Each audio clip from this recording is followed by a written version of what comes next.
In last week's episode, I was talking about what depression is. I also explained what are the official symptoms of depression, as well as how to deal with sadness. Today, I'm going to be talking about the different levels of depression, and also I'm going to be sharing with you more about the yogic perspective.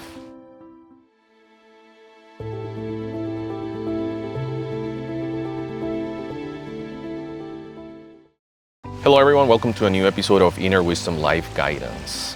This is the second video of a three-part video series about what depression is. So let's dive into it, but before I start, a disclaimer, please remember that I'm not giving any medical advice, I'm not giving mental health advice. All I'm sharing with you is my opinion, my knowledge, my experience, my wisdom. I'm also using a book that is called When All Is Not Well by Swami. And if you suffer from depression or you believe you suffer from depression, please seek professional help. There are three levels of depression that I'm going to talk about. The first level is mild depression. At this level, what you have is intense sadness, but it's irrational sadness. It's sadness that stays in your mind for a long time.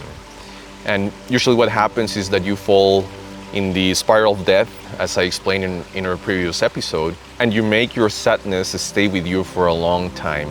And also there's usually lack of reason, lack of sense, lack of explanation of why you are so sad for so long. People that suffer from mild depression could potentially get over it in a short period of time. The second level of depression is major depression. This happens usually to people that they get caught off guard. What does that mean? Something suddenly happens in your life that you were not expecting, something that's tragic, and you can't believe that that happened to you. And here the spiral starts. So you start with denial. I can't believe this happened to me. Why is this happening to me, right? All this rejection to what just happened. And then after that, the spiral turns into fear. Now you fear that this is going to happen to you again. When is this going to happen to you again? Remember, again, you're making things worse with every turn of the spiral.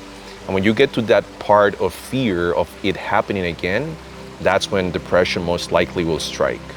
This type of depression could take months to heal.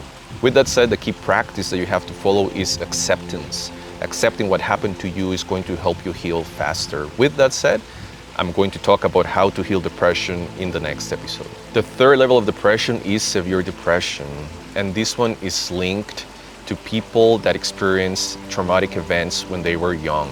Something very critical, very impactful happened in your life when you were young, and you have not been able to overcome that trauma. When you're at this level of depression, you want to end your life, basically. Healing this type of depression is the most challenging one, and it can take many years for a person to get better. Remember that when we're talking about the three levels of depression, we are assuming that you have already been diagnosed with depression, and I explained that on the previous episode. So when I'm talking about mild depression and sadness, you have been already diagnosed with that level of depression, or you have been already diagnosed with depression. So please don't confuse feeling sad for a certain time with having mild depression. Now let's talk about the yogic perspective on depression. From a yogic viewpoint, we have three bodies. The first body is the physical body, which is basically your anatomical body. All your body parts, your organs, your cells, everything that you can see and touch, that's your physical body. When there is a disease in your body, something that you can actually see and feel and perceive, that is linked to something else that you have to address at a deeper level. In other words, our bodies are a messenger that is telling you that there's something that you need to take care of. There's something else that you need to be working on. Now I have questions for you. Are you aware? Are you listening to your body? Are you taking action when there's something going on in your body? Let me know in the comments below. The second body is the subtle body. This is an invisible body. You can't see it. And this is linked to your mind, your consciousness, your emotional energy, your mental energy, and it's responsible for the flow of energy in your body, as well as for the physiology. What that means is that's responsible for the proper operation, let's say, or the proper functioning of your body. And the third body is called the causal body, which is basically your soul. There is a connection between these three bodies.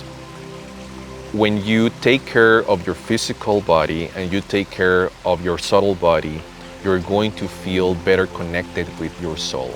As I explained in a previous episode about how to heal yourself, there's a key mind-body connection. You need a healthy mind in a healthy body, and this matches with these yogic teachings. Depression starts in your subtle body, and then it migrates to your physical body. That's why, as I explained on the last episode, when we talk about the definition of depression from a yogic perspective, is this misalignment between your physical, mental, and emotional energies. And these are energies that are stored, the physical in your physical body, and the mental, emotional energies in your subtle body. Again, my friends, remember, healthy mind in healthy body, it's very relevant as part of the healing process that I'm going to explain in the next episode. Next week, I'm going to talk about the healing process, how to heal depression. Is it possible? What are the steps and practices that you can follow? Remember, this is a 3-part video series about depression. I hope that you find this useful. If you have any questions, please let me know below. If you suffer from depression or you know someone who could be suffering from depression, please feel free to share these videos with them. I hope that they find them useful. The idea here is to help a little bit. Thanks so much for watching this episode. If you want to have a one-on-one session with me, remember that you can book one at iwlifeguidance.com. Remember to like, subscribe, and I'll see you next week. Bye for now.